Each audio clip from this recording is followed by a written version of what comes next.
Hello दोस्तों, स्वागत है आपका target teaching exam YouTube channel पे। उम्मीद है आप सभी लोग अच्छे होंगे। तो आज से जो है हम लोग सुपर टेट 2023 के लिए एक न्यू सीरीज़ स्टार्ट कर रहे हैं। तो जितने भी लोग चैनल से जुड़े हुए हैं वो लोग जो है आज से अपना सुपर टेट का प्रिपरेशन स्टार्ट कर दें। और जो लोग अभी नए नए विजिट किए हैं चैनल पे तो वो लोग चैनल को ज़रूर सब्सक्राइब करें। और जो लोग ये सोच रहे हैं कि अभी वैकेंसी आएगी तो तैयारी स्टार्ट किया जाएगा, तो मैं आपकी जानकारी के लिए बता दूं कि जब 2018 में वैकेंसी आई थी तो उस समय 1 महीने का बस समय दिया गया था। तो जो लोग ये सोच रहे हैं कि हम लोग 1 महीने में तैयारी कर लेंगे तो वो लोग पीछे रह जाएंगे, और जो लोग पहले से तैयारी कर रहे हैं वो लोग आगे निकल जाएंगे। क्योंकि देखिए 2024 में जो है लोकसभा का इलेक्शन होने वाला है। तो अभी क्या है, सरकार के ऊपर कोई प्रेशर नहीं है। लेकिन जैसे ही 2023 का जो लास्ट नवंबर दिसंबर का मंथ जब आएगा तो सरकार के ऊपर अगर थोड़ा सा भी प्रेशर बनेगा तो वो वैकेंसी दे देगी। तो इसलिए जो है सुपर टेट में जितना भी सिलेबस दिया हुआ है आपका 14 सब्जेक्ट हैं। तो इसलिए आप लोग अगर सोचेंगे कि हम लोग 1-2 महीने में तैयारी कर लेंगे तो नहीं हो पाएगा। तो इसलिए आपको कम से कम 6-7 महीने पहले से आप लोग प्रिपेयर्ड रहिए, अपना पूरा सिलेबस कंप्लीट कर लीजिए। इससे क्या होगा कि अगर आप लोगों का वैकेंसी आ भी जाता है तो आप लोग को बस रिवीजन करना होगा। तो इसलिए आप लोग जो है जितने भी टॉपिक यहाँ पे करवाए जा रहे हैं आप लोग वीडियो को बहुत ध्यान से और पूरा देखिए। तो अब चलिए, अब ज़्यादा आप लोगों का टाइम ना लेते हुए क्लास को स्टार्ट करते हैं। तो आज के वीडियो में जो है हम लोग हिंदी के टॉप 20 क्वेश्चन को देखने वाले हैं। तो पहला क्वेश्चन क्या दिया है, नीचे दिए गए विकल्पों में से तद्भव शब्द का चयन कीजिए। तो आपको बताना है इनमें से कौन सा जो शब्द है वो तद्भव है, बालक, दुर्बल, धुआं या फिर चांदनी। तो आप लोगों ने तत्सम और तद्भव शब्द पढ़ा होगा। तो तत्सम शब्द क्या होते हैं, तो ये जो है संस्कृत के शब्द होते हैं। और तद्भव शब्द क्या है, तो ये जो संस्कृत से बोलते बोलते जो हम लोग हिंदी में प्रयोग करने लगे हैं तो उन्हें ही हम लोग तद्भव कहते हैं। तो आप लोग देखिए इसमें से कौन सा जो है तद्भव शब्द है।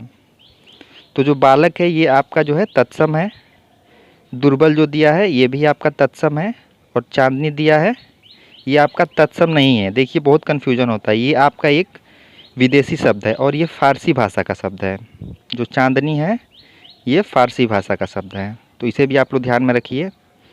और जो इसका करेक्ट आंसर है वो है ऑप्शन सी, जो धुआं है ये एक तद्भव शब्द है।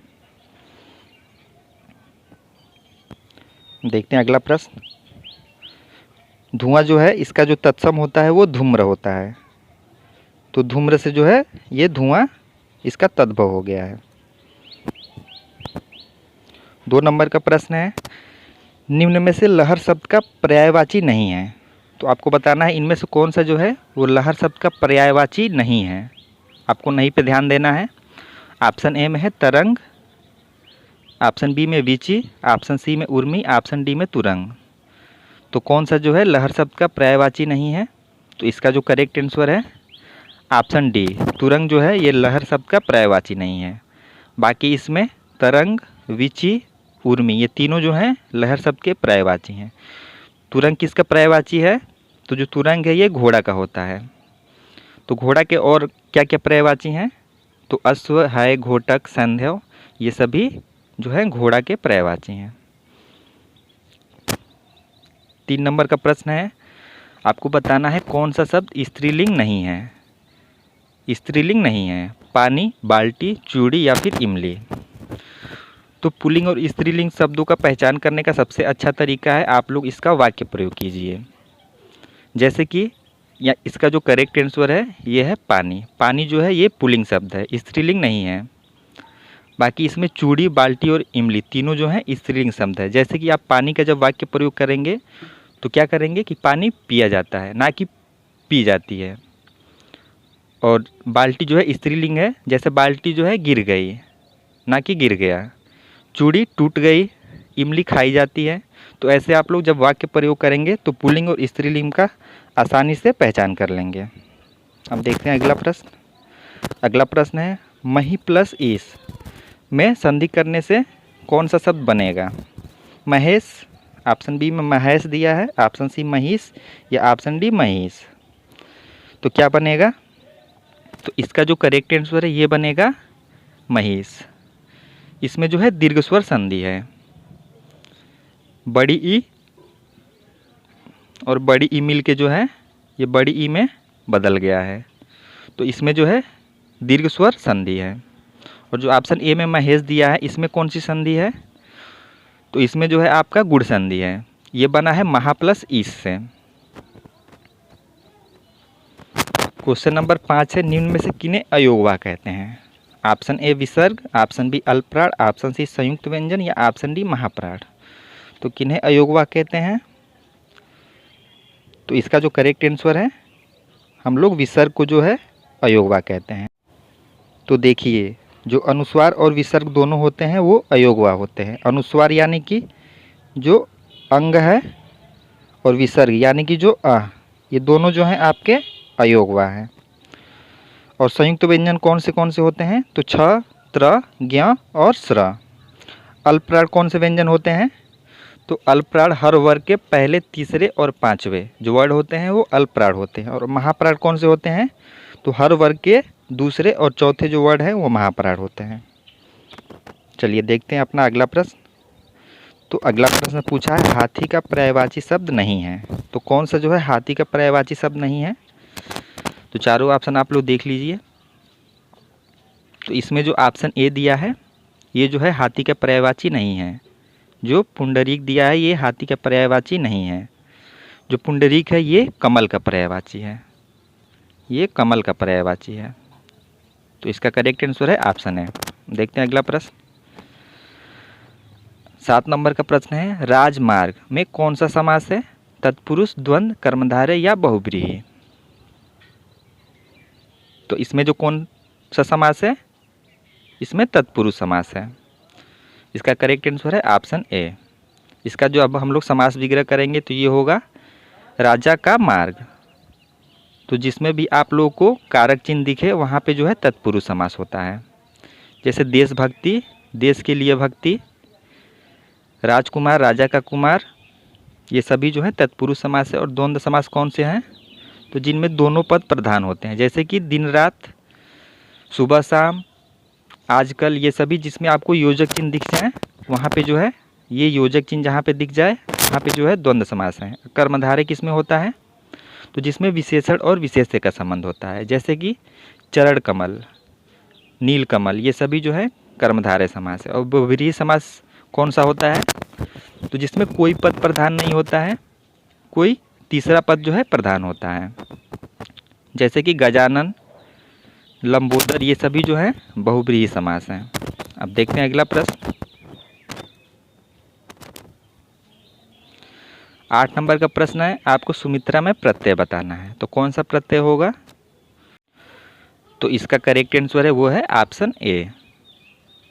इसमें जो है आप प्रत्यय है।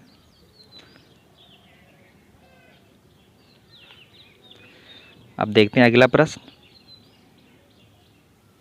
अगला प्रश्न है, हिंदी शब्दकोश में क्रम की दृष्टि से सबसे पहले कौन सा शब्द है।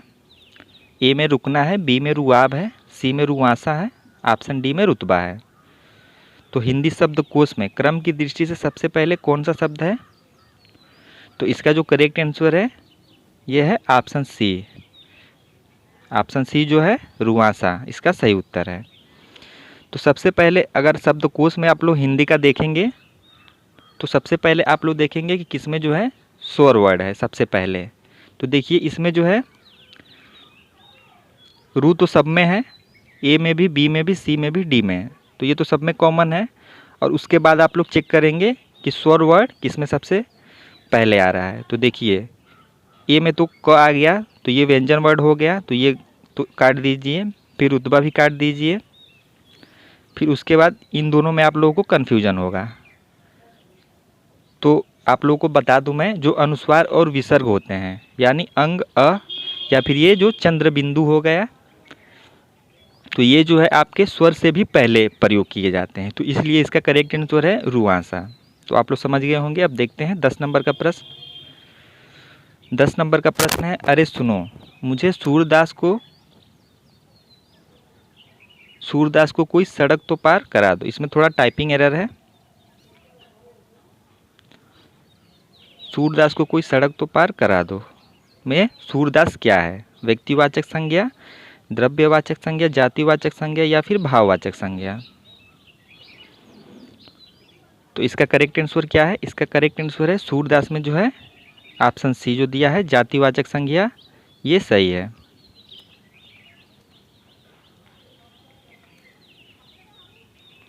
देखते हैं 11 नंबर का प्रश्न।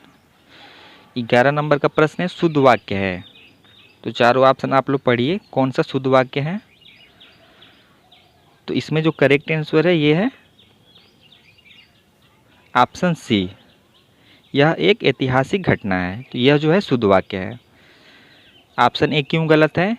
क्योंकि दरअसल में वह उससे, तो यहाँ पे उससे जो है यह अलग अलग नहीं होगा, यह एक में होगा। ऑप्शन बी में दिया है डाकू के पैरों में, यहाँ पे गलत हो गया, पैरों में हथकड़ियाँ नहीं लगती है, हाथों में लगती हैं, तो ये भी गलत है, ये भी गलत है।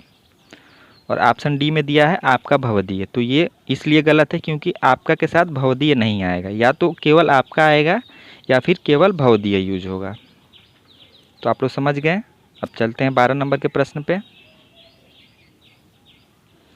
12 नंबर का प्रश्न है तनय सुत आत्मज, विकल्पों में से सही पर्यायवाची आपको बताना है। तो ये किनके पर्यायवाची हैं? पुत्री, भाई, पिता या पुत्र? तो इसका जो करेक्ट आंसर है ये जो है पुत्र के पर्यायवाची हैं।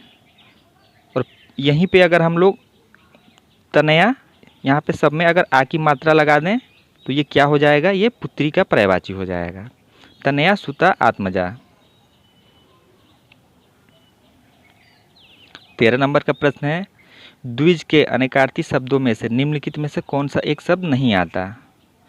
तो आपको बताना है इनमें से कौन सा जो है द्विज का पर्यायवाची नहीं है, चारों ऑप्शन में से।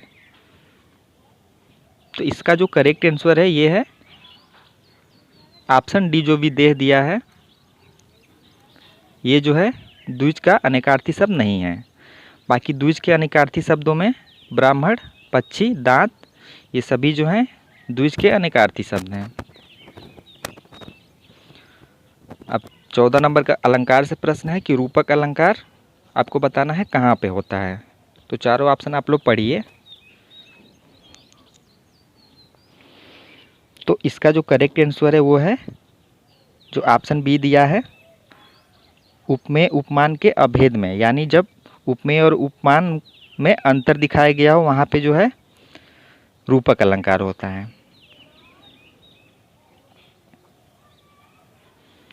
15 नंबर का प्रश्न है आपको मुहावरा दिया है खेत रहना, इसका क्या अर्थ है? तो चारों ऑप्शन आप लोग पढ़िए। तो इसका जो सही उत्तर है खेत रहना मुहावरे का अर्थ क्या है? तो यह है वीरगति को प्राप्त हो जाना। ऑप्शन ए इसका सही उत्तर है।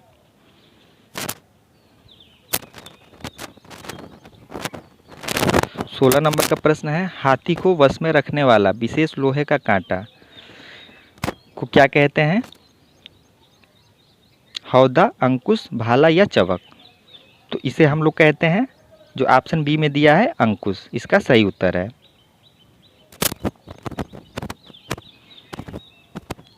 देखते हैं अगला प्रश्न। अगला प्रश्न है 17 नंबर का आजकल आयुर्वेदिक औषधियों की विश्वसनीयता बढ़ रही है। तो आपको इसमें जो आयुर्वेदिक दिया है इसका जो है आपको शुद्ध वर्तनी बताना है। तो चारों ऑप्शन आप लोग देखिए कौन सा जो है शुद्ध है आयुर्वेदिक का वर्तनी। तो इसमें जो ऑप्शन बी दिया है आयुर्वेदिक, ये जो है इसका शुद्ध वर्तनिक है। बाकी ये तीनों जो हैं गलत हैं। 18 नंबर का प्रश्न है लड़कियां नाचती, इस वाक्य की पहचान करें। लड़कियां नाचती, तो आपको बताना इसमें कौन सा काल है। तो इसका जो करेक्ट आंसर है ये है ऑप्शन बी, इसमें जो है संदिग्ध भूतकाल का प्रयोग हुआ है।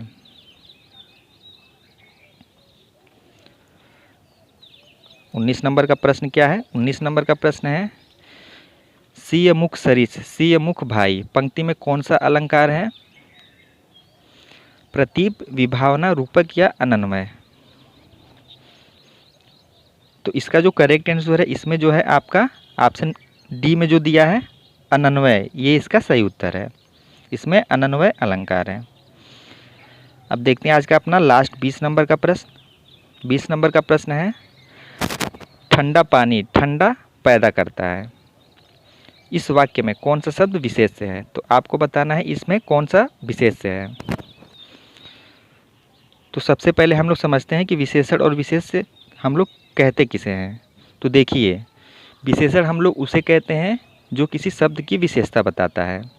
तो यहाँ पे जो है पानी एक शब्द है और इसकी विशेषता क्या है? यह एक ठंडा, मतलब ठंडा पानी है। तो इसलिए इसका जो विशेषण है यह है ठंडा। और जो विशेष्य होता है, हम लोग जिस शब्द की विशेषता बताते हैं, हम लोग यहाँ पानी की विशेषता बता रहे हैं तो यह एक विशेष्य है, यह विशेष्य है। और जो किसी शब्द की विशेषता बताता है वो विशेषण है। तो ठंडा जो है यह विशेषण है और पानी जो है विशेष्य है। तो आपको विशेष्य बताना था, तो इसका सही उत्तर क्या है? ऑप्शन सी, जो पानी है यह विशेष्य है।